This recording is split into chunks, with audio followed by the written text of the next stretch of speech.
इस सेशन में हम आपके लिए लेके आए हैं एक धारदार चैप्टर जिसका नाम है केमिकल कंट्रोल या केमिकल कोऑर्डिनेशन एंड इंटीग्रेशन। दो अंग होते हैं, कोई भी दो ऑर्गन हो, एक दो या दो से अधिक ऑर्गन हो, एक दूसरे से इंटीग्रेटेड रहते हैं और एक दूसरे के फंक्शन को क्या करते हैं, कॉम्प्लीमेंट करते हैं। फिर हम बात करें कि क्या है भैया, तो हम एंडोक्राइन ग्लैंड्स एंड हार्मोन्स पढ़ने वाले हैं। तो hormones are non nutrient chemicals which act as an intercellular messenger and are produced in a trace amount except. ये ग्लैंड्स हैं जो हमारे सिलेबस में दिए हुए हैं और इनके सिक्रीशन के बारे में आपसे सवाल पूछा गया है कि इनका सिक्रीशन कम होगा तो, ज्यादा होगा तो, या कब कैसे रेगुलेट होता है इनका सिक्रीशन। एफएसएच की बात करेंगे फॉलिकुलर स्टिमुलेटिंग हार्मोन की, तो फॉलिकुलर स्टिमुलेटिंग हार्मोन हमारे यहाँ जो गोनेड्स हैं वहाँ पे जो सेल्स होती हैं उनमें जो डिवीजन होता है, जो गोनेड्स का फॉर्मेशन होता है, गैमेट्स का फॉर्मेशन होता है, उसको प्रमोट कराता है। जो ल्यूटिनाइजिंग हार्मोन होता है यहाँ हम देखेंगे कि फीमेल के ओवुलेशन में हेल्प करता है। सिंपल सी बात है, अगर थायरॉक्सिन हार्मोन कम रिलीज होगा तो एनर्जी कम प्रोड्यूस होगी क्योंकि मेटाबॉलिज्म कम होगा। मेटाबॉलिज्म कम होगा तो तमाम उसके ड्रॉबैक्स दिखाई देंगे। अगर ज़्यादा प्रोड्यूस होगा तो सिंपल सी बात है मेटाबॉलिज्म ज़्यादा होगा। अगर थायरॉक्सिन कम रिलीज होगा तो हमारे यहाँ मेटाबॉलिज्म कम होगा, बच्चे का ग्रोथ भी कम होगा और मेंटल ग्रोथ भी कम होगा। एड्रिनल मेडुला से निकलने वाली हार्मोन को हम इमरजेंसी हार्मोन बोलते हैं क्योंकि इमरजेंसी कंडीशन के दौरान एड्रिनल मेडुला से निकलने वाले हार्मोन को हम ट्रिपल एफ भी बोलते हैं। इसीलिए फ्राइट, फ्लाइट और फाइट के समय जो हार्मोन रिलीज होती हैं यही हमारी इमरजेंसी हार्मोन है। सेकेंडरी सेक्सुअल कैरेक्टर यानी ऐसे कैरेक्टर जो हम एडल्ट होने के दौरान ऑब्टेन करते हैं, जैसे मूंछों का आना, दाढ़ी आना, आवाज ऊंची आना, महिलाओं में ब्रेस्ट का इन्लार्जमेंट, तमाम। लेकिन यहाँ सेकेंडरी सेक्सुअल कैरेक्टर उसे कहते हैं। हेलो रॉक स्टार्स, तो क्या हालचाल, बढ़िया, पढ़ाई आपकी अच्छी चल रही होगी और चलती रहनी चाहिए क्योंकि ये लास्ट लैब का जो आपका रेस है इसमें हम आपके साथ, पूरा श्री चैतन्य आपके साथ, इन्फिनिटी लर्न आपके साथ। तो पढ़ते रहिए, मुस्कुराते रहिए। और इस सेशन में हम आपके लिए लेके क्या है, एक धारदार चैप्टर जिसका नाम है केमिकल कंट्रोल या chemical coordination and integration. Chemical coordination and integration की बात करेंगे। जैसा कि पिछला लेक्चर हमने पढ़ा था, जब नर्वस सिस्टम के बारे में हम पढ़ रहे थे तो हम जान रहे थे, हमने इस बात का जिक्र किया था कि हमारे यहाँ अगर हम देखें हमारे शरीर में, तो हमारे शरीर में जो दो अंग होते हैं, कोई भी दो ऑर्गन हो, एक दो या दो से अधिक ऑर्गन हो, एक दूसरे से इंटीग्रेटेड रहते हैं और एक दूसरे के फंक्शन को क्या करते हैं, कॉम्प्लीमेंट करते हैं। और इसी कॉम्प्लीमेंट करने के प्रॉपर्टी को हम कोऑर्डिनेशन कहा करते थे। हमने देखा कि हमारे यहाँ इंटीग्रेशन का जो काम है कहीं कहीं पे तंत्रिकाएं यानी नर्वस न्यूरॉन्स कहा करते थे, न्यूरॉन्स किया करते थे, और कहीं कहीं पे जहां पे न्यूरॉन्स नहीं अवेलेबल थे वहां हम इंटीग्रेशन का काम केमिकल्स के थ्रू किया करते थे। क्योंकि ये जरूरी है कॉम्प्लीमेंट करने के लिए फंक्शन, कि जो भी दो ऑर्गन या दो से अधिक ऑर्गन एक दूसरे के फंक्शन को कॉम्प्लीमेंट कर रहे हैं वो एक दूसरे से इंटीग्रेटेड हो, एक दूसरे से जुड़े हुए हो किसी न किसी माध्यम से। तो फिर हम बात करेंगे केमिकल कोऑर्डिनेशन एंड इंटीग्रेशन की। बहुत ही बेहतरीन सा चैप्टर है और इससे एकदम पेट सवाल है कि क्वेश्चन पूछे कहां से जाते हैं, इसी का जिक्र हम करेंगे। अगर हम बात करें कि you have already learned that the neural system provides a point two point rapid coordination among the organs, the neural coordination is fast but short life. अगर हम डिफरेंस जानना चाहें कि न्यूरल कोऑर्डिनेशन और केमिकल कोऑर्डिनेशन में difference क्या है, तो सबसे मेजर डिफरेंस है कि जो न्यूरल कोऑर्डिनेशन होता है वो क्या होता है, बहुत ही फास्ट होता है, लेकिन टाइम ड्यूरेशन इसका बहुत कम होता है, बहुत कम समय के लिए इसका इंपैक्ट रहता है। The nerve fibre do not innervate all cells. हमारे जो जहां पे न्यूरॉन्स नहीं है, डेफिनेट सी बात है सभी सेल्स में न्यूरॉन नहीं पहुंच पाती, तो जहां नहीं पहुंच पाती वहां पे क्या होता है, वहां पे हम इंटीग्रेशन का काम किसके थ्रू करते हैं, वहां पे केमिकल्स के थ्रू इंटीग्रेशन का काम करते हैं। These functions are carried out by the hormones. The neural system and the endocrine system jointly coordinate and regulate the physiological function of our body. अब बात आई यहां पे एंडोक्राइन सिस्टम। अब थोड़ा सा हम रिकॉल कर लेते हैं। पहले तो हम आपको हार्मोन डिफाइन करेंगे कि हार्मोन होता क्या है, फिर हम देखेंगे कि ग्लैंड्स क्या होती हैं, फिर हम एक एक करके ग्लैंड्स के बारे में चर्चा करेंगे। हार्मोन का जिक्र करेंगे तो हम बोलते हैं कि hormones are non nutritive chemicals. Non nutritive, non nutritive का मतलब क्या है कि हमारे शरीर में ये न्यूट्रिशन नहीं प्रोवाइड करते, न्यूट्रिशन नहीं प्रोवाइड करते। They acts as intercellular messenger. Intercellular messenger, they acts as intercellular messenger. तीसरी बात क्या है इनके बारे में, they released in very trace amount. Trace amount में हमारे शरीर में रिलीज होते। एक एक्सेप्शन भी है हमारे यहां, अगर हम बात करें कि कौन सा भैया एक्सेप्शन है, तो एक्सेप्ट HCG हार्मोन, जिसे कि फुल फॉर्म होता है human chorionic gonadotropin hormone, pregnancy के दौरान सफिशिएंट अमाउंट में रिलीज किया जाता है। लेकिन बाकी के अगर हम हार्मोन्स की जनरलाइज बात करें तो हमारे यहाँ जो हार्मोन्स होते हैं they are the chemicals which are non nutritive in nature, they are release in very trace amount and they acts as intercellular messenger. यही हमारे हार्मोन होते हैं, यही एग्जैक्ट डिफिनीशन होती है। अब बात हम करें कि हम एंडोक्राइन का जिक्र कर लें तो on the basis of the pouring nature, यानी जो भी केमिकल कोई ग्लैंड बना रही है उसको किस हिसाब से या किस तरीके से अपने टारगेट सेल तक पहुंचाती है, उसके हिसाब से हम ग्लैंड्स को क्या करते हैं, क्लासिफाई करते हैं। उसके हिसाब से ग्लैंड को क्लासिफाई करते हैं। अगर हम ग्लैंड्स की बात कर लें, क्या कर लें, ग्लैंड्स की बात कर लें तो थोड़ा समझने का प्रयास करिएगा। यहां ग्लैंड्स की बात हम कर रहे हैं।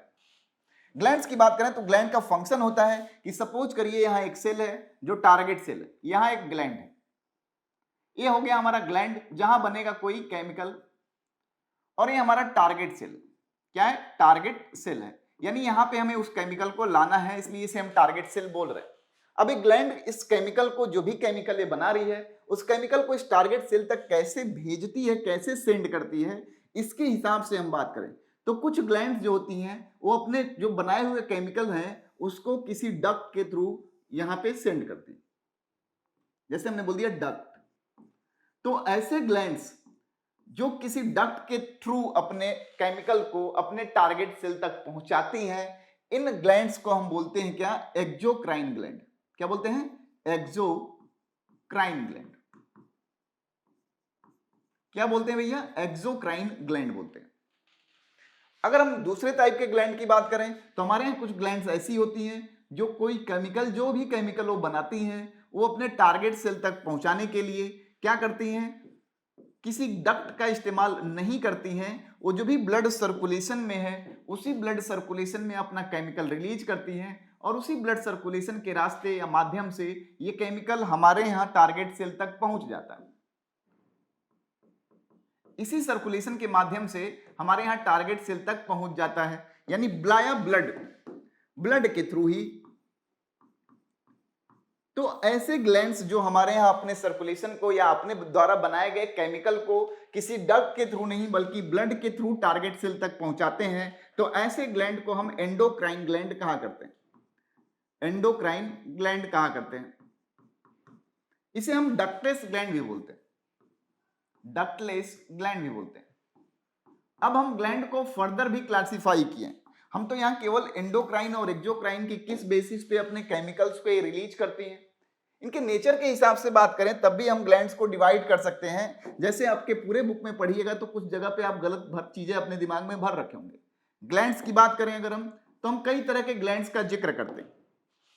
ग्लैंड का जब जिक्र करते हैं तो एक बात ध्यान रखिएगा, जब हम स्ट्रक्चरल ऑर्गेनाइजेशन ऑफ एनिमल पढ़ेंगे तो वहां पे हम एपिथेलियल टिश्यू जो ग्लैंड बनाएगी हम देखेंगे एपोक्राइन होगा, मीरोक्राइन होगा और होलोक्राइन होगा, हम उसको वहां पे आपको कोरिलेट करा पाएंगे। लेकिन यहाँ पे जो हम आपको कोरिलेट कराना चाहते हैं जरा उसको समझिएगा।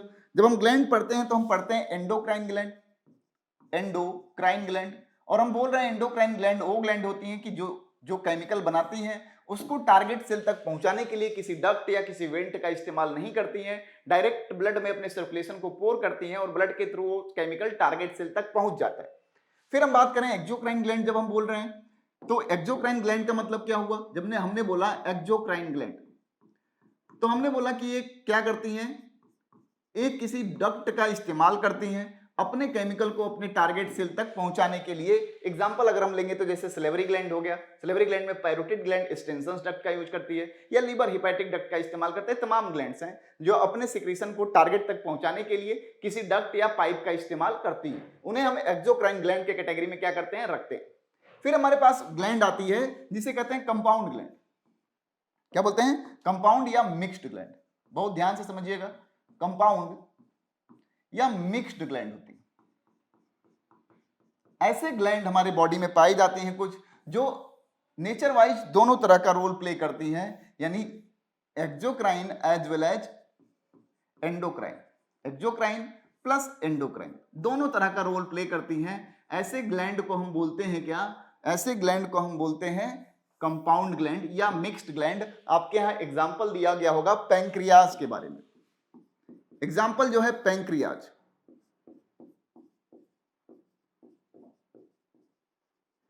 एग्जाम्पल आपके यहाँ पेंक्रियाज दिया गया होगा। पेंक्रियाज एक कंपाउंड ग्लैंड होता है जो exocrine as well as endocrine दोनों की तरफ फंक्शन परफॉर्म करता है। फिर हमारे यहाँ एक ग्लैंड है जिसको हेट्रोक्राइन ग्लैंड बोलते हैं। ध्यान दीजिएगा, यहीं पे आप आके फंस जाते हैं क्योंकि इसकी एग्जैक्ट डिफिनेशन क्या है आपको नहीं पता होती। Heterocrine gland, heterocrine gland. अब हेट्रोक्राइन का मतलब आप एग्जांपल में पेंक्रियाज ही समझ रहे होते हो, लेकिन कोई ऐसा ग्लैंड, हेट्रो मतलब क्या होता है, डिफरेंट, कोई ऐसा ग्लैंड जो सिक्रीशन के साथ साथ कोई अदर फंक्शन परफॉर्म करता हो। जैसे सिक्रीशन तो करता ही करता है, लेकिन कोई other function apart from secretion करता हो, ऐसे ग्लैंड को हम हेट्रोक्राइन ग्लैंड कहते हैं। जैसे हम मान लीजिए बात करें टेस्टिस की, तो टेस्टिस क्या करता है, स्पर्म भी बनाता है और टेस्टोस्टेरोन भी रिलीज करता है। ओवरी की बात करें तो एस्ट्रोजन और प्रोजेस्टेरॉन भी रिलीज करती है और एग भी बनाती है। लीवर की ही बात कर लें तो बाइल जूस तो बनाता ही बनाता है, लेकिन बाइल जूस के बनाने के साथ लीवर के और भी हजारों फंक्शंस हैं। यानी अपार्ट फ्रॉम द सिक्रीशन अगर कोई ग्लैंड किसी और फंक्शन में भी इन्वॉल्व है तो ऐसे ग्लैंड्स को हम हेट्रोक्राइन ग्लैंड कहा करते हैं, याद रहे। यानी perform other functions apart from secretion। Like अगर हम बात करें एग्जांपल में तो टेस्टिस हो गया, ओवरी हो गई, लीवर भी रख सकते हैं। यानी ऐसे ग्लैंड्स जो केमिकल तो रिलीज कर रहे हैं, नेचर वाइज हमें एक्सोक्राइन बोले या एंडोक्राइन बोले, डिपेंड करेगा कि उनके सिक्रीशन या अपने टारगेट सेल तक उस केमिकल को पहुंचाते कैसे हैं। लेकिन अगर सिक्रीशन के पार्ट इनका कोई और भी फंक्शन है तो हम उसे बोलते हैं क्या, हेट्रोक्राइन ग्लैंड बोलते हैं। अब जब एपिथेलियल टिश्यू पढ़ रहे होंगे तो हम एपोक्राइन, मीरोक्राइन और होलोक्राइन को एपिथेलिया के हिसाब से बेसिकली आपको बेहतर तरीके से समझा पाएंगे। लेकिन तब तक आपको जानना पड़ेगा कि ये ग्लैंड्स होती हैं और जो भी हमारे यहाँ एंडोक्राइन ग्लैंड्स है वो क्या रिलीज करती हैं, हार्मोन्स रिलीज करती हैं। और हार्मोन्स रिलीज करती हैं तो यही हार्मोन्स हम बोल रहे हैं कि हमारे यहाँ बहुत ट्रेस अमाउंट में रिलीज होता है, नॉन न्यूट्रिटिव इन नेचर होता है और इंटरसेलुलर मैसेंजर की तरह काम करता है। यानी एक सेल से दूसरे सेल तक कोई ना कोई मैसेज करने का काम करता है। सिंपल सी बात है, इंटीग्रेशन का काम अगर करता है केमिकल तो कहीं ना कहीं ये इंटीग्रेशन ऐसे ही मेंटेन रहता है। फिर हम बात करें कि क्या है भैया, तो हम एंडोक्राइन ग्लैंड्स एंड हार्मोन्स पढ़ने वाले हैं। तो hormones are non nutrient chemicals which act as a intercellular messenger and are produced in a trace amount except, exception जरूर याद रखिएगा, except HCG, human chorionic gonadotropin. ठीक है, प्लेसेंटा जो रिलीज करता है हमारे यहाँ CG वो ज्यादा अमाउंट में रिलीज होता है, तो एक्सेप्शन है हमारे यहाँ। फिर हम बात करें कि भैया ग्लैंड्स हैं कौन कौन, तो हमारे यहाँ हम ह्यूमन एंडोक्राइन सिस्टम को डिस्कस करने वाले हैं। और एंडोक्राइन सिस्टम के हिसाब से अगर हम बात करें तो हम पहले तो हमें जानना चाहेंगे कि हम कौन कौन से ग्लैंड पढ़ेंगे। तो पहले हम ग्लैंड से अवेयर करा देते हैं आपको। जैसे कि मान लीजिए हम ब्रेन बनाते हैं, तो ब्रेन में हम जब सेरिब्रम बनाया करते थे, फिर हम थैलमस बनाया करते थे, याद होगा, ये हो गया हमारा सेरिब्रम। सेरिब्रम ये वाला हिस्सा हम दिखाया करते थे किसका, थैलमस का, याद रहे। अब साइंस में आपको एक बात पता होगा कि जो नीचे का इलाका होता है उसे हम बोलते हैं हाइपो और जो ऊपर का इलाका होता है उसे बोलते हैं ईपी। तो नीचे थैलमस के नीचे का जो हिस्सा होता है इसे हम बोल रहे होते हैं हाइपोथैलमस, हाइपोथैलमस, हाइपोथैलमस बोल रहे होते हैं। और जो ऊपर का इलाका होता है उसे बोल रहे होते हैं ईपीथैलमस। हाइपो और ईपी हम इस्तेमाल करते रहते हैं, ईपीथैलमस। बहुत प्यार से समझिएगा, एक एक लाइन से आपको समझ में आ जाएंगी। ईपीथैलमस बोलते हैं। अब हाइपोथैलमस हमारे यहाँ जो है हायर सेंटर ऑफ सीएनएस की तरह काम तो करता ही करता है, इंटीग्रेटिव पार्ट की तरह रोल प्ले करता है between the neural system and chemical coordination. तो हाइपोथैलमस के नीचे भी हमारे यहाँ एक ग्लैंड पाई जाती है जिसका नाम होता है पिट्यूटरी ग्लैंड यानी पीयूष ग्रंथि, पिट्यूटरी ग्लैंड। और ईपीथैलमस के ऊपर एक ग्लैंड पाई जाती है जिसे हम कहते हैं पीनियल ग्लैंड। तो हमारे यहाँ जो शुरुआत में जो ग्लैंड दी हुई है, यानी आप अपने ब्रेन रीजन में देखें तो हम 3 ग्लैंड्स का जिक्र सुनेंगे। हम आपको बस लोकेशन क्लियर कराना चाहते थे कि हाइपोथैलमस थैलमस के नीचे पाया जाएगा, पिट्यूटरी हाइपोथैलमस के नीचे पाई जाएगी और पीनियल हाइपोथैलमस के ऊपर पाया जाएगा, यानी थैलमस के ऊपर पाया जाता है। ठीक है, तो हमारे यहाँ 3 ग्लैंड्स हम यहाँ पढ़ेंगे। फिर नीचे आएंगे तो हमारे यहाँ जब नेक रीजन में आएंगे तो यहाँ थायराइड ग्लैंड मिलेगा, थायराइड ग्लैंड मिलेगा और थायराइड ग्लैंड के से ही एसोसिएटेड हमारे यहाँ पैराथायराइड ग्लैंड्स होती है। पैराथायराइड और थायराइड के बाद और नीचे आएंगे तो हमारे यहाँ इस रीजन में स्टर्नम जहां पे हम दिखा रहे हैं वहां पे हमारे यहाँ पाया जाता है क्या, थाइमस ग्लैंड। फिर नीचे आएंगे तो पेंक्रियाज मिलेगा हमें, और हमारी किडनी से एसोसिएटेड हमारे पास एड्रिनल ग्लैंड मिलेंगी।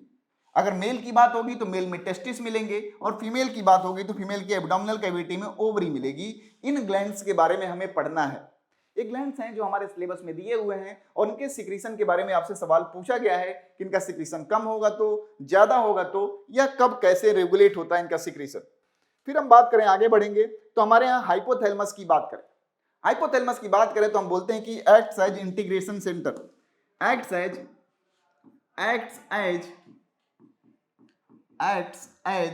इंटीग्रेशन सेंटर, इंटीग्रेट करता है between nervous system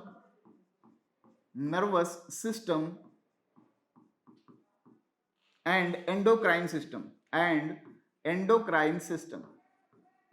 nervous system और एंडोक्राइन सिस्टम के बीच में ये इंटीग्रेशन का काम करता है, इंटीग्रेट करके रखता है।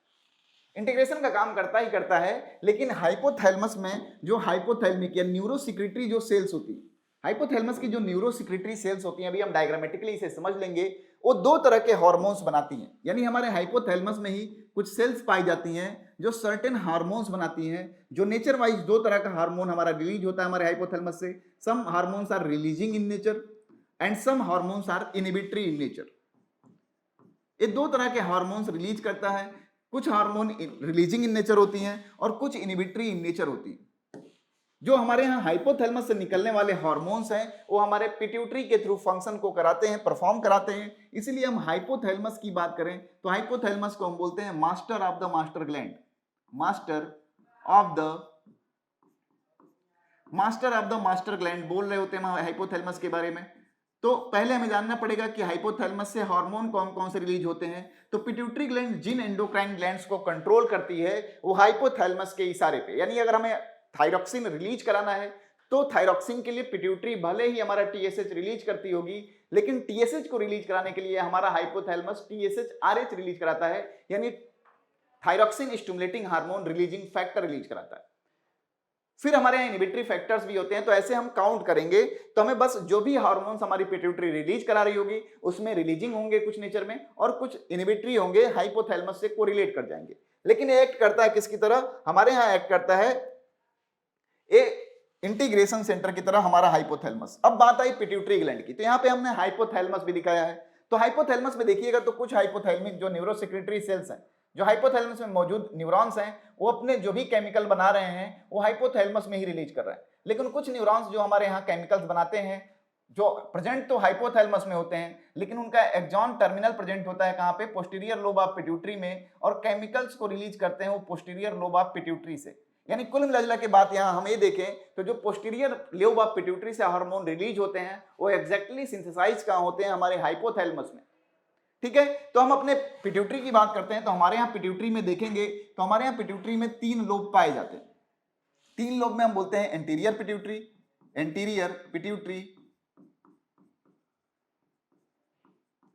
मिडिल पिट्यूटरी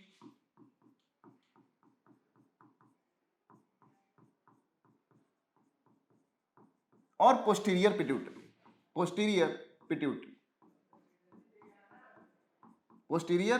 बोलते हैं। 3 लोब हमारे यहाँ पाई जाती है, interior pituitary, middle pituitary and posterior pituitary पाई जाती है। अगर हम बात करें तो हम इंटीरियर पिट्यूटरी को बात करें तो हमारे यहाँ देखे होंगे पार्स डिस्टेलिस बोलते हैं। क्या बोलते हैं, पार्स डिस्टेलिस।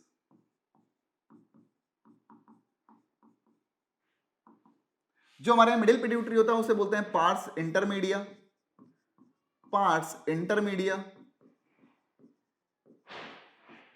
और जो हमारा पोस्टीरियर पिट्यूटरी होता है उसे बोलते हैं पार्स नर्वोसा।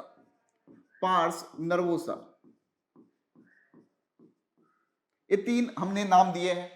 जो हमारा पार्स डिस्टेलिस और पार्स इंटरमीडिएट होता है वो आपस में लगभग फ्यूज होते हैं और बनाते हैं क्या, एडिनो हाइपोफाइसिस। एडिनोहाइपोफाइसिस बनाते हैं हमारे यहाँ एंटीरियर और मिडिल लोब ऑफ पिट्यूटरी मिलके। जो हमारा पार्ट्स नर्वोसा होता है वो बनाता है क्या, न्यूरोहाइपोफाइसिस, न्यूरोहाइपोफाइसिस। जो हमारे यहाँ पिट्यूटरी से निकलने वाले हार्मोन है, पिट्यूटरी ग्लैंड को हम बोलते हैं मास्टर ग्लैंड। पिट्यूटरी ग्लैंड को क्या बोलते हैं, मास्टर ग्लैंड बोलते हैं, बिकॉज ये कंट्रोल करता है the activity of other endocrine glands. और इसकी एक्टिविटी को कौन कंट्रोल करता है, हाइपोथैलेमस। दैट्स व्हाई हम हाइपोथैलेमस को क्या बोल रहे थे, master of the master gland बोल रहे थे।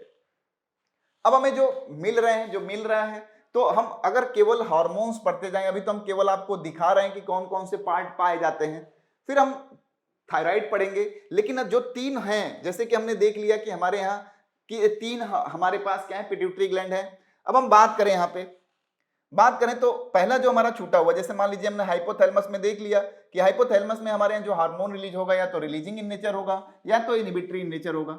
लेकिन वही बात कर लें हम पीनियल ग्लैंड की, पीनियल ग्लैंड से जो रिलीज होने वाला हार्मोन है वो क्या रिलीज करता है, हमारे यहाँ पीनियल ग्लैंड रिलीज करता है मेलेटोनिन, रिलीजेज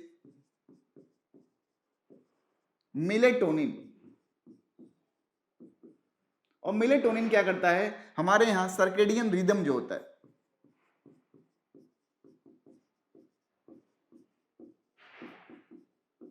सर्केडियन रिदम को क्या करता है, मेंटेन करता है। और सर्केडियन रिदम का मतलब क्या होता है, वो 24 आवर जो साइकिल होती है हमारी बॉडी को, इसे मेंटेन करता है, या स्लीप साइकिल जो होती है उसे मेंटेन करता है। तो यहां से हमारे यहां मेलेटोनिन रिलीज होता है। ठीक है, फिर हम बात करेंगे यहां पे, तो पिट्यूटरी में हम तीन लोब देख रहे हैं, तो इनके हार्मोन्स अगर हम जान जाएं, तो एंटीरियर लोब ऑफ पिट्यूटरी के हार्मोन्स अगर हम जान लें, anterior lobe of pituitary, interior lobe of pituitary की अगर हम बात करें कि कौन कौन से हार्मोन रिलीज होते हैं, तो इंटीरियर लोब ऑफ पिट्यूटरी से 6 हार्मोन रिलीज होते हैं। ग्रोथ हार्मोन, फिर थायरॉक्सिन स्टिमुलेटिंग हार्मोन, फिर बात करें एडिनोकॉर्टिकोट्रॉपिक हार्मोन, फिर बात करें तो प्रोलैक्टिन, फिर हम बात करें कौन सा हार्मोन, तो FSH फॉलिकुलर स्टिमुलेटिंग हार्मोन, और फिर बात करें तो LH ल्यूटिनाइजिंग हार्मोन। जो हमारा ग्रोथ हार्मोन होता है वो क्या करता है, वो ग्रोथ हार्मोन हमारे यहाँ बॉडी बिल्डिंग के लिए जिम्मेदार होता है, यानी सोमैटोट्रॉपिक हार्मोन भी इसे बोलते हैं। क्या बोलते हैं, सोमैटोट्रॉपिक हार्मोन, सोमैटोट्रॉपिक हार्मोन। ठीक है, हमारे यहाँ ग्रोथ के लिए, नॉर्मल ग्रोथ के लिए जिम्मेदार होता है। जब हम देखेंगे कि नॉर्मल ग्रोथ के लिए जब रिस्पॉन्सिबल है, तो अगर हम पिट्यूटरी, एंटीरियर पिट्यूटरी का सिक्रीशन यानी ग्रोथ हार्मोन का सिक्रीशन कम हो, तो हमारे यहाँ पिट्यूटरी ड्रॉफिज्म देखने को केस मिलता है। और पिट्यूटरी का सिक्रीशन अगर ज्यादा हो तो हमें दिखता है क्या देखने को, हमें एक्रोमेगैली देखने को दिखेगा। तो ये तमाम बीमारियां एसोसिएटेड होती हैं। अगर कम स्रावित हुआ तो, ज्यादा स्रावित हुआ तो, जैसे TSH है, थायरॉक्सिन स्टिमुलेटिंग हार्मोन, ये हार्मोन हमारे थायराइड ग्लैंड के पास जाता है और बोलता है भैया कि आप थायरॉक्सिन रिलीज करिए। ACTH है, वो जाता है हमारे एडिनोकार्टिकोट्रॉपिक हार्मोन और एड्रिनल कॉर्टेक्स से उसके हार्मोन्स को रिलीज कराता है। प्रोलैक्टिन हमारे मेमोरी ग्लैंड को एक्टिवेट करता है और वहां से मिल्क प्रोडक्शन को एक्टिवेट या स्टिमुलेट करता है। FSH की बात करेंगे, फॉलिकुलर स्टिमुलेटिंग हार्मोन की, तो फॉलिकुलर स्टिमुलेटिंग हार्मोन हमारे यहाँ जो गोनेट्स हैं, वहां पे जो सेल्स होती हैं उनमें जो डिवीजन होता है, जो गोनेट्स का फॉर्मेशन होता है, गैमेट्स का फॉर्मेशन होता है, उसको प्रमोट कराता है। जो ल्यूटिनाइजिंग हार्मोन होता है, यहाँ हम देखेंगे कि फीमेल के ओवुलेशन में हेल्प करता है। ठीक है, अगर हम बात करें इंटीरियर लोब ऑफ पिट्यूटरी से निकलने वाले ये हार्मोन थे, तो मिडिल लोब ऑफ पिट्यूटरी से क्या निकलता है, मिडिल लोब से निकलने वाले जो हार्मोन है, ठीक है। और फिर देखेंगे हम कौन सा, posterior lobe. Posterior lobe of pituitary से निकलने वाले जो हार्मोन है, बेसिकली वो सिंथेसाइज कहाँ होते हैं, हमारे हाइपोथैलेमस में, बस रिलीज होते हैं हमारे पोस्टीरियर लोब से। इसीलिए हम पोस्टीरियर लोब ऑफ पिट्यूटरी को पार्स नर्वोसा बोलते हैं। पोस्टीरियर लोब से दो हार्मोन रिलीज होते हैं, ADH जिसे कि हम बोलते हैं क्या, एंटी डाययूरेटिक हार्मोन या वेसोप्रेसिन, और दूसरा ऑक्सीटोसिन। ऑक्सीटोसिन हमारे यहाँ मसल के कॉन्ट्रैक्शन के लिए जिम्मेदार होती है, और खास करके जो स्मूथ मसल्स होती हैं उनके कॉन्ट्रैक्शन के लिए।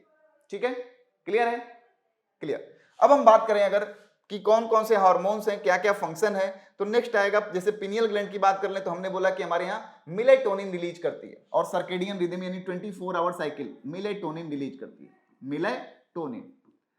और 24 आवर जो साइकिल है हमारी, 24 आवर साइकिल जो है, या जिसे हम सर्केडियन रिदम कहते हैं, उसके लिए जिम्मेदार होती है। ठीक है, हम कहते हैं कि कुछ जो एनिमल्स हैं जैसे उनमें कलर चेंजेस की टेंडेंसी होती है, तो मिलेटोनिन जो पिनियल होता है वो मिलेटोनिन जो रिलीज करता है, इसी की वजह से उनके यहाँ मेलेनिन की सिंथेसिस होती है और वो कलर जो है चेंज करने की कैपेबिलिटी रखते हैं। फिर हम बात करें तो थायराइड ग्लैंड आएगा हमारा। जब थायराइड ग्लैंड की बात करेंगे तो हम थायराइड ग्लैंड को बोलते हैं कि ये जनरली देखेंगे तो बटरफ्लाई शेप का दिखाई देता है, बाइलोब्ड दिखाई देता है, ऐसे ऐसे दिखाई दे रहा होगा हमारा थायराइड ग्लैंड, ऐसे ऐसे दिखाई दे रहा होता है। अगर हम इसका क्रॉस सेक्शन लें तो हमें दिखेगा कि दो तरह की सेल्स यहां होंगी। कुछ तो हमारे पास होंगी थायराइड फॉलिकल, ऐसे, कुछ होंगी हमारे यहां क्या, थायराइड फॉलिकल, और थायराइड फॉलिकल के बीच बीच में क्या होगा, जो सेल्स होंगी उन्हें हम बोलते हैं पैराफॉलिकुलर सेल्स। ये हमारा थायराइड फॉलिकल हो गया।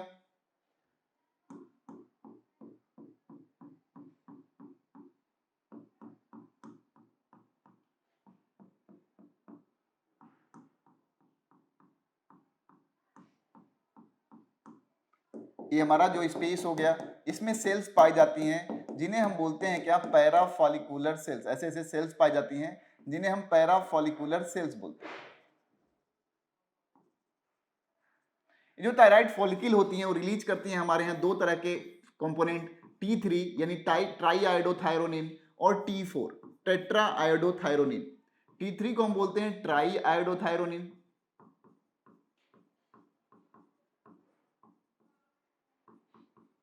और T4 को बोलते हैं टेट्रा आयोडोथायरोनिन। ज्यादा अमाउंट में हमारे यहाँ टेट्रा आयोडोथायरोनिन रिलीज होता है, लेकिन T3 ज्यादा फंक्शनली एक्टिव होता है। ये T3 और T4 के फॉर्मेशन के लिए आयोडीन की रिक्वायरमेंट होती है। बेसिकली इसी को हम थायरॉक्सिन बोलते हैं। जो हमारे यहाँ पैराफॉलिकुलर सेल्स हैं, पैराफॉलिकुलर सेल्स हैं, ये पैराफॉलिकुलर सेल्स क्या रिलीज करती हैं, तो पैराफॉलिकुलर सेल्स जो हार्मोन रिलीज करती हैं उसका नाम होता है थायरोकैल्सिटोनिन। क्या नाम होता है, टीसीटी बोलते हैं, यानी थायरोकैल्सिटोनिन बोलते हैं, थायरोकैल्सिटोनिन। थायरोकैल्सिटोनिन अगर देखें तो फंक्शनली अगर देखें तो एंटागोनिस्ट की तरह काम करता है हमारे यहाँ। किसका, हमारे यहाँ जो पैराथायराइड हार्मोन है, पैराथॉर्मोन है, उसके एंटागोनिस्ट की तरह काम करता है। थायरोकैल्सिटोनिन का ये फंक्शन है कि हमारे ब्लड में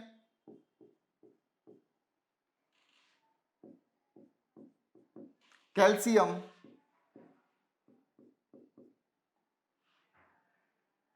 को कम करता है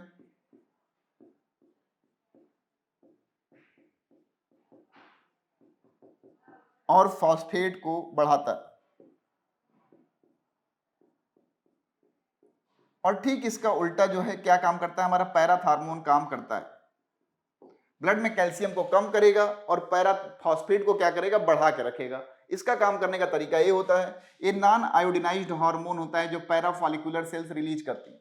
और ये हमारे यहाँ थायरॉक्सिन है। थायरॉक्सिन का नॉर्मल बात करेंगे कि थायरॉक्सिन का फंक्शन क्या होता है, तो थायरॉक्सिन हमारे यहाँ बेसल मेटाबॉलिक रेट को बनाए रखता है, बेसल मेटाबॉलिक रेट को बनाए रखता है, हमारे यहाँ मेंटल ग्रोथ में मदद करता है, हमारे यहाँ तमाम एक्टिविटीज यानी जो हमारे यहाँ एनर्जी प्रोडक्शन का फंक्शन है वहां भी ये मेंटेन करता है। तो सिंपल सी बात है, अगर थायरॉक्सिन हार्मोन कम रिलीज होगा तो एनर्जी कम प्रोड्यूस होगी, क्योंकि मेटाबॉलिज्म कम होगा। मेटाबॉलिज्म कम होगा तो तमाम उसके ड्रॉबैक्स दिखाई देंगे। अगर ज्यादा प्रोड्यूस होगा तो सिंपल सी बात है, मेटाबॉलिज्म ज्यादा होगा।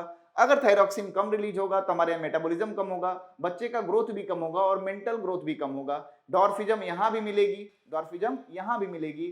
ठीक है, तो पिट्यूटरी ग्लैंड की कमी हो तो या थायरॉक्सिन की कमी हो तो दोनों जगह पे हमें डॉर्फिज्म दिखाई देगा। लेकिन पिट्यूटरी ग्लैंड की कमी में जो डॉर्फिज्म होगा उसमें केवल बॉडी बिल्ड कम होगी, मेंटल ग्रोथ होगा। लेकिन थायरॉक्सिन की कमी की वजह से अगर डॉर्फिज्म होती है तो बॉडी बिल्ड के साथ साथ मेंटल ग्रोथ भी कम होता है। ठीक है, इस बात को जरूर ध्यान रखिएगा, क्वेश्चन पूछे गए हैं। फिर हम बात करें तो हमारे यहाँ पैराफॉलिकुलर सेल्स होती हैं, जो हमारे यहाँ पैराथायराइड ग्लैंड होती है। पैराथायराइड ग्लैंड हमारे यहाँ जस्ट थायराइड ग्लैंड के जस्ट डॉर्सल सरफेस पे पाई जाती हैं। ऐसे 4 इन नंबर होती हैं। और जैसा कि हमने बताया, जो पैराथायराइड होती हैं वो क्या रिलीज करती हैं, रिलीज करती हैं पैराथॉर्मोन्स। क्या रिलीज करती हैं भैया? पैराथॉर्मोन्स। पैराथॉर्मोन्स रिलीज करती हैं और बेसिकली इनका काम क्या होता है? ये हमारे ब्लड में increases blood calcium level and decreases blood phosphate level. Just उल्टा काम करती हैं किसके? ये उल्टा काम करती हैं हमारे यहां थायरोकैल्सिटोनिन के, इसीलिए एक दूसरे को एंटागोनिस्टिक हार्मोन बोलते हैं। ठीक है, तो हाइपरकैलिमिया और हाइपोफॉस्फेटिमिया काज करता है हमारा पैराथॉर्मोन। फिर हम बात करेंगे तो हमारे यहाँ थाइमस होता है। थाइमस जो होता है वो रिलीज करता है क्या? थाइमोसिन। थाइमस रिलीज करता है क्या? थाइमोसिन। थाइमोसिन जो है वो रिस्पॉन्सिबल होता है हमारे यहाँ मैच्योरेशन ऑफ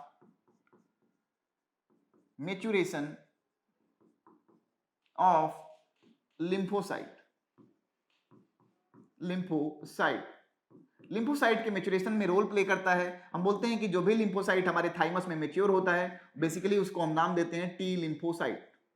पढ़ा होगा आपने। तो थाइमोसिन रिलीज होता है कहां से? यहां से।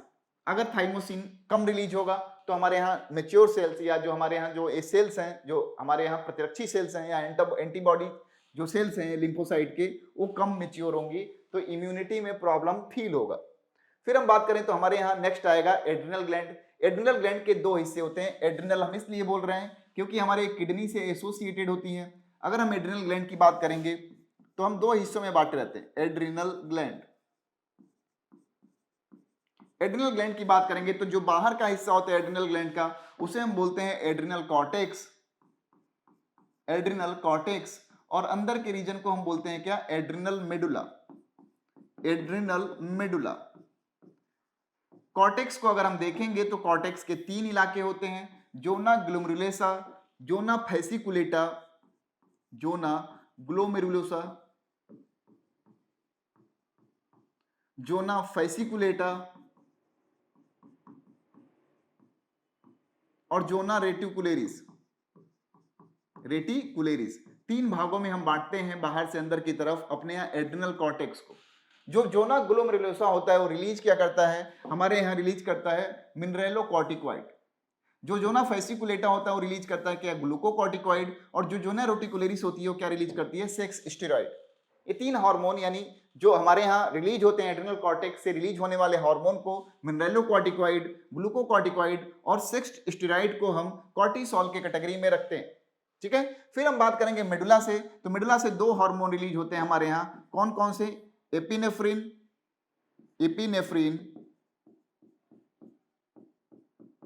और नॉर एपिनेफ्रिन।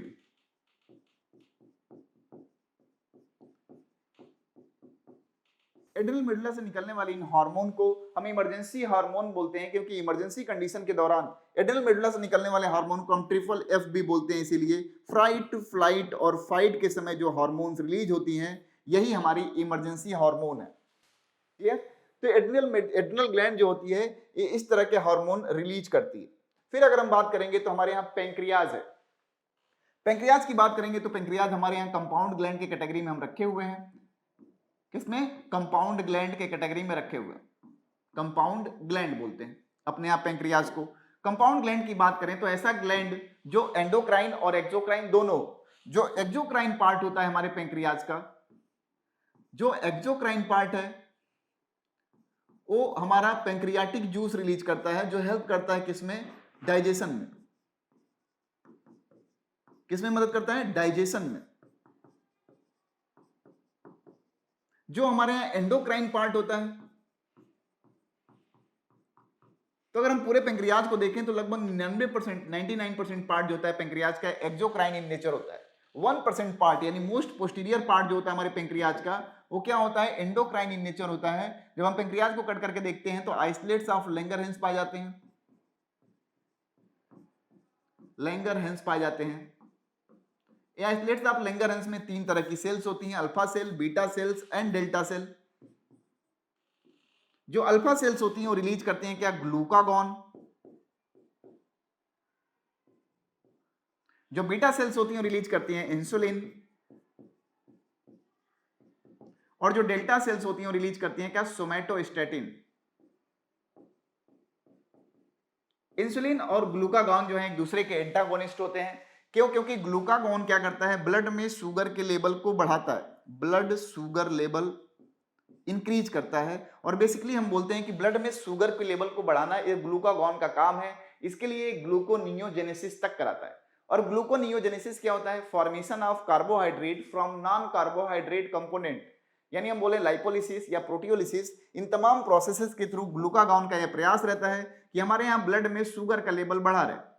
फिर हमारे यहाँ इंसुलिन की बात करें, यानी सेलुलर अपटेक कम करता है। हमारे यहाँ याद रहे कि सेलुलर अपटेक कम करता है, decreases cellular Uptake of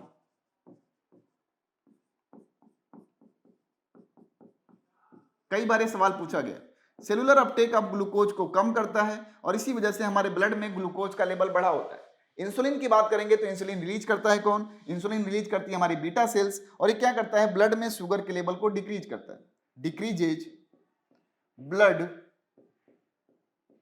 sugar level, blood के शुगर के लेवल को डिक्रीज करता है। और ये प्रमोट करता है किसको? ये प्रमोट करता है ग्लाइकोजेनेसिस को, ग्लाइकोजेनेसिस यानी formation of glycogen from the glucose, इसको प्रमोट करता है और सेलुलर अपटेक ऑफ ग्लूकोज को बढ़ाता है इंसुलिन। इसीलिए ग्लूकागॉन और इंसुलिन को हम एंटागोनिस्टिक हार्मोन बोलते हैं।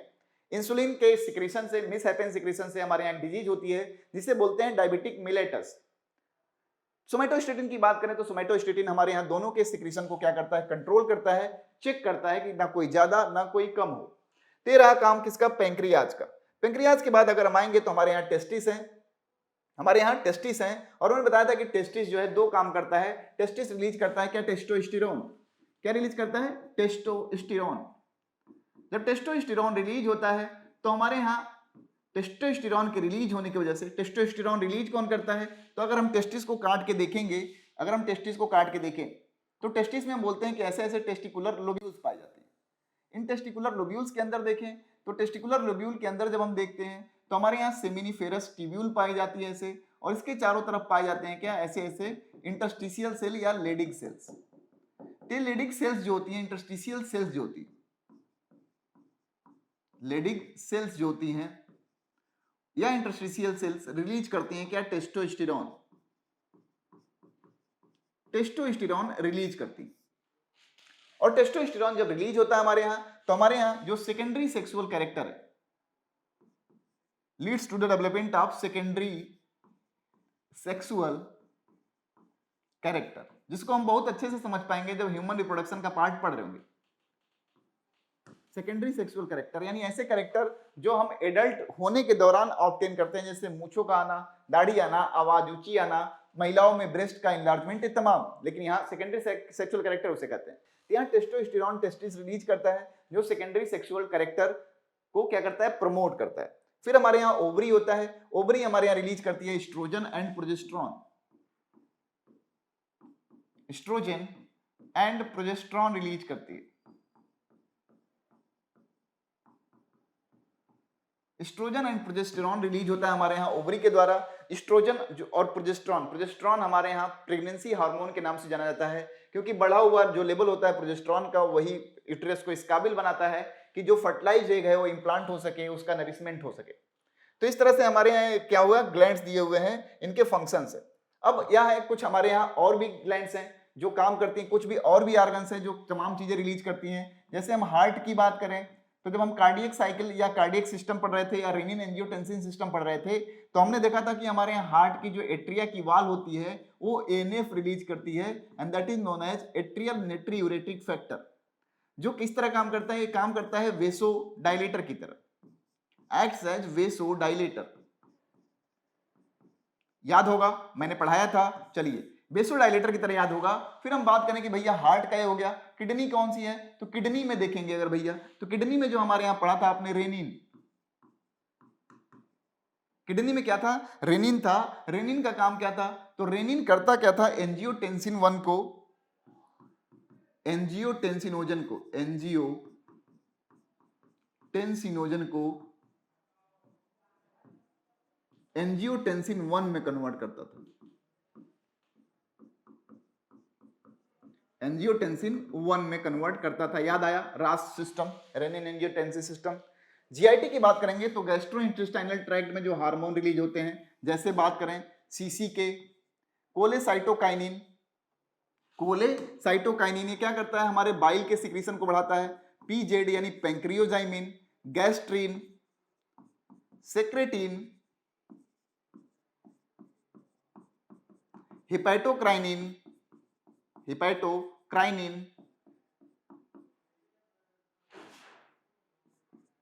गैरेलिन, ये तमाम हार्मोन्स हमारे यहाँ गैस्ट्रोइंटेस्टाइनल ट्रैक्ट में भी पाए जाते हैं, जो नियत जरूरत पड़ने पे मस्कुलर एक्टिविटी को कंट्रोल करते हैं और सिक्रीशन को भी कंट्रोल करने का काम करते हैं। तो हमारे यहाँ कुछ हार्मोन्स पाए जाते हैं। अब मैकेनिज्म ऑफ हार्मोन एक्शन की बात करते हैं। तो हमारे यहाँ मैकेनिज्म ऑफ हार्मोन एक्शन पढ़ने से पहले है कि हमें पढ़ना है कि टाइप्स ऑफ हार्मोन क्या होते हैं। तो अगर हम केमिकली डिवाइड करें तो हमारे यहाँ 4 तरह के हार्मोन पाए जाते हैं। कौन कौन से? तो कुछ हार्मोन हमारे यहाँ बने होते हैं किससे? प्रोटीन से, इसलिए हम उन्हें पेप्टाइड हार्मोन बोलते हैं। पेप्टाइड या पॉलीपेप्टाइड हार्मोन बोलते हैं, या प्रोटीन हार्मोन बोल रहे होते हैं। कई बार आपसे जान लीजिएगा कि ये बहुत इंपॉर्टेंट है आपको जानना कि कौन कौन से हार्मोन जो है कहाँ से रिलीज होते हैं, उनका नेचर कैसा होता है। तो हमारे यहाँ जो इंसुलिन हो गया, ग्लूकागॉन हो गया, पिट्यूटरी के हार्मोन, जो इंटीरियर पिट्यूटरी का हार्मोन है, वो क्या होते हैं? पेप्टाइड इन नेचर यानी प्रोटीन के बने होते हैं। और हाइपोथैलेमिक हार्मोन यानी पिट्यूटरी से और हाइपोथैलेमस से रिलीज होने वाले और हमारे पैंक्रियाज से रिलीज होने वाले हार्मोन जो होते हैं वो पेप्टाइड इन नेचर होते हैं, प्रोटीन के बने होते हैं। फिर हम बात करेंगे स्टेरॉइड हार्मोन, तो जो हमारे गोनैड से बने हुए हार्मोन है, और एड्रिनल कॉर्टेक्स के जो हार्मोन है, तो बेसिकली वो क्या होते हैं? वो स्टेरॉइड डेरिवेटिव होते हैं। तो गोनैडल हार्मोन यानी कॉर्टिसोल और टेस्टोस्टेरोन। जब हम बात करेंगे तो जो गोनैड से यानी टेस्टिस और ओवरी से बनने वाले हार्मोन और एड्रिनल कॉर्टेक्स से बनने वाले जो हार्मोन होते हैं वो स्टेरॉइड यानी लिपिड डेरिवेटिव होते हैं। आयोडोथायरोनिन की बात करेंगे अगर हम, तो आयोडोथायरोनिन थायराइड हार्मोन को बोलते हैं, आयोडीन डेरिवेटिव होता है। एमिनो एसिड डिराइव्ड हार्मोन की बात बोलेंगे तो एमिनो एसिड डिराइव्ड हार्मोन कहां से सीक्रेट होते हैं? तो एड्रिनल मेडुला से रिलीज होने वाले जो हार्मोन होते हैं वो क्या होते हैं? एमिनो एसिड डिराइव्ड हार्मोन होते हैं। अब एक केमिकल नेचर जानना क्यों जरूरी था? क्योंकि इनका मैकेनिज्म ऑफ एक्शन उसी अकॉर्डिंगली होता है। कैसे हम बात करें तो हमारे यहाँ हार्मोन काम करता है कैसे? इंटरसेलुलर मैसेंजर की तरह हार्मोन एक्ट करता है। कहा कैसे? तो हम बोलते हैं कि इंटरसेलुलर मैसेंजर की तरह, इंटरसेलुलर मैसेंजर की तरह काम करता है। इंटरसेलुलर मैसेंजर की तरह काम करता है। तो डेफिनेट सी बात है कि अगर एक सेल ने कोई हार्मोन रिलीज किया तो दूसरे सेल तक कोई मैसेज लेके जाता होगा, और मैसेज लेके जाता होगा तो डेफिनेट सी बात है मैसेज कोई भी फिजियोलॉजिकल चेंज कॉज करेगी तब जब ये न्यूक्लियस तक पहुंचेगी। तो अब एक केमिकल नेचर डिसाइड करता है कि जो हमारा हार्मोन है वो मैसेज लेके किस स्टेट में पहुंचेगा। तो हमारे यहाँ कुछ मैकेनिज्म दिए हुए हैं हार्मोन एक्शन के, लेकिन अगर हम अपने अंदाज में बताएं, जैसे मान लीजिए कि हम बोलें कि अगर हार्मोन जो है, इसको पीछे करके अगर मान लीजिए हम बोले mechanism of action of amino acid and protein derived hormone,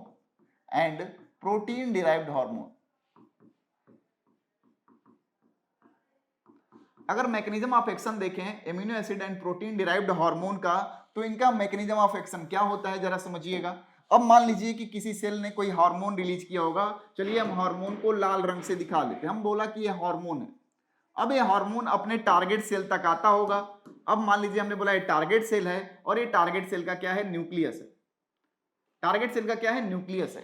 तो हमारे यहाँ जो सेल होगा, सेल मेम्ब्रेन पे बहुत सारे रिसेप्टर्स पाए जाते हैं, और कुछ रिसेप्टर साइटोप्लाज्म में भी पाए जाते हैं। बहुत ध्यान से समझिएगा, कुछ रिसेप्टर साइटोप्लाज्म में और कुछ रिसेप्टर जो है क्या होते हैं?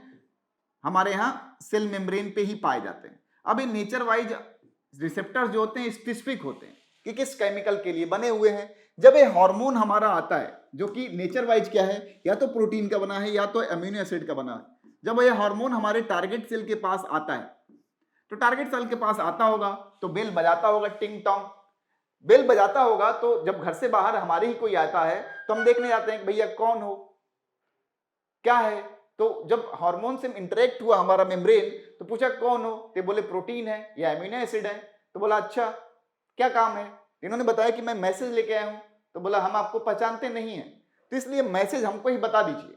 तो यहाँ पे जो hormone amino acid derived hormone और प्रोटीन डिराइव्ड हार्मोन होते हैं, उनका हार्मोन रिसेप्टर कॉम्प्लेक्स जो है कहाँ बनता है? वो बन जाता है हमारे सेल मेम्ब्रेन के सरफेस पे, और ये मैसेज जो है रिसेप्टर यहीं पे रिसीव कर लेता है। लेकिन कोई भी कॉन्फ़िगरेशनल चेंज करने के लिए या कोई भी मैसेज के हिसाब से फिजियोलॉजिकल चेंज होने के लिए जरूरी है कि ये मैसेज हमारे न्यूक्लियस तक जाए। तो रिसेप्टर जब यहां रिसीव कर लेता है इस मैसेज को, तो सेकेंडरी मैसेंजर जनरेट करता है, सेकेंडरी मैसेंजर जनरेट करता है, सेकेंडरी मैसेंजर जनरेट करता है in the form of calcium ion, in the form of DAG, in the form of IP3। ये तमाम सेकेंडरी मैसेंजर्स हैं और ये सेकेंडरी मैसेंजर मैसेज लेके पहुंचता है कहां पे, हमारे न्यूक्लियस के पास। और न्यूक्लियस के पास जब ये मैसेज पहुंचता है तो कोई फिजियोलॉजिकल चेंज काज करता है, फिजियोलॉजिकल चेंज। आपसे सवाल यही पूछा जाता है कि किसके रिसेप्टर कहां पे मौजूद होंगे, तो याद रहे हमारे यहाँ एमिनो एसिड और प्रोटीन डिराइव्ड हार्मोन के रिसेप्टर सेल मेम्ब्रेन के सरफेस पे ही पाए जाएंगे। हार्मोन रिसेप्टर कॉम्प्लेक्स हमारे सेल मेम्ब्रेन पे ही बनेगा। फिर हम बात करें तो ये सवाल यहाँ बना होगा, देखिए यहाँ पे जो प्रोटीन डिराइव्ड हार्मोन है आ रहे हैं, हार्मोन रिसेप्टर कॉम्प्लेक्स बन रहा है, रिस्पांस हो रहा है, सेकेंडरी मैसेंजर जनरेट हो रहा है और ये सेकेंडरी मैसेंजर किसी भी तरह के फिजियोलॉजिकल रिस्पांस के लिए जिम्मेदार है। ठीक है, फिर अगर हम बात करें तो दूसरा हमारे पास है जब लिपिड डिराइव्ड या हम आयोडोथायरोनिन की बात करें, लिपिड डेरिवेटिव या स्टेरॉइड, लिपिड स्टेरॉइड या हम आयोडोथायरोनिन की बात कर लें, आयोडोथायरोनिन की बात कर लें। अगर हार्मोन नेचर वाइज या तो लिपिड का बना है या स्टेरॉइड का या आयोडोथायरोनिन का बना है, तो होता क्या है, रिसेप्टर्स तो चारों तरफ मौजूद हैं, लेकिन इनके लिए जो रिसेप्टर होते हैं वो क्या होते हैं, इंट्रासेलुलर रिसेप्टर मौजूद होते हैं। यानी यहां पे हार्मोन रिसेप्टर कॉम्प्लेक्स कहां बनता है, वो बनता है साइटोप्लाज्म में। रिसेप्टर यहां भी होंगे, रिसेप्टर यहां भी होंगे, रिसेप्टर यहां भी होंगे, रिसेप्टर यहां भी होंगे, बट अगर स्टेरॉइड डिराइव्ड हार्मोन यहां आता है, बोलता है भैया यहाँ इंटरेक्ट होता है सेल मेम्ब्रेन से, क्योंकि हमारा सेल मेम्ब्रेन फॉस्फोलिपिड का बना होता है, बोलता है अच्छा भाई तुम आए हो, तुम डायरेक्ट घर में जाओ, तुम इनसे मिलो और अपना काम बताओ, और फिजियोलॉजिकल चेंज कॉज करता है।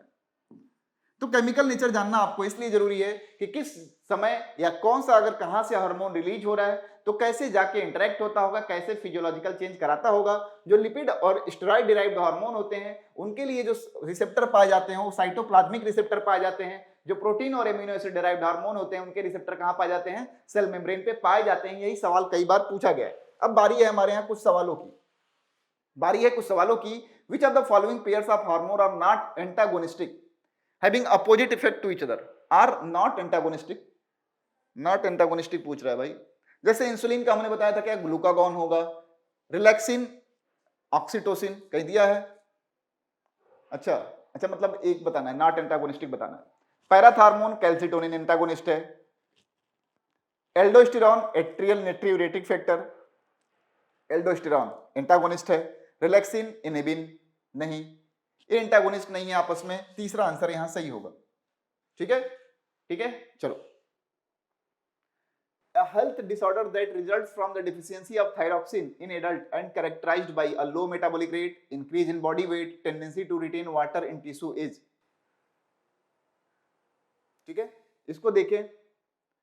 A health disorder that results from the deficiency of thyroxine, thyroxine की वजह से क्या होता है, मिक्सोडिमा इन एडल्ट हो जाता है, मिक्सोडिमा एडल्ट में हो जाता है। एडल्ट की बात हो रही है। फिर हम बात करेंगे in the homeostasis control of blood sugar level, which organ functions as modulator and effector respectively. In the homeostasis control of blood sugar level, which organ function as modulator and effector respectively. तो liver and isolates of Langerhans जो होते हैं modulator और effector की तरह काम करते हैं, क्योंकि यहाँ पे लीवर हमारे कंजप्शन को बढ़ाता है और आइसोलेट्स ऑफ लैंगरहैंस में हमारे ग्लूकोज और ग्लूकागॉन और इंसुलिन रिलीज होते हैं। Okay, assertion aldosterone increases the volume of blood and other extracellular fluids. Reason है the secretion of aldosterone is stimulated by the fall in the circulating volume of blood. Aldosterone increases the volume of blood and other extracellular fluids. Reason है the secretion. दोनों सही है, लेकिन जो reason है वो correct explanation नहीं कर रहा है assertion का, आंसर 2 हो जाएगा। ऐसे हम सवाल सॉल्व कर लेंगे, तो सवाल क्वेश्चन सॉल्व कर लेंगे, इसमें बहुत सारे क्वेश्चन दिए हुए हैं। तब तक के लिए टाटा, टेक केयर, धन्यवाद। बाद में मिलेंगे हम लोग नेक्स्ट लेक्चर में नेक्स्ट तरीके से। Bye bye, tata, take care.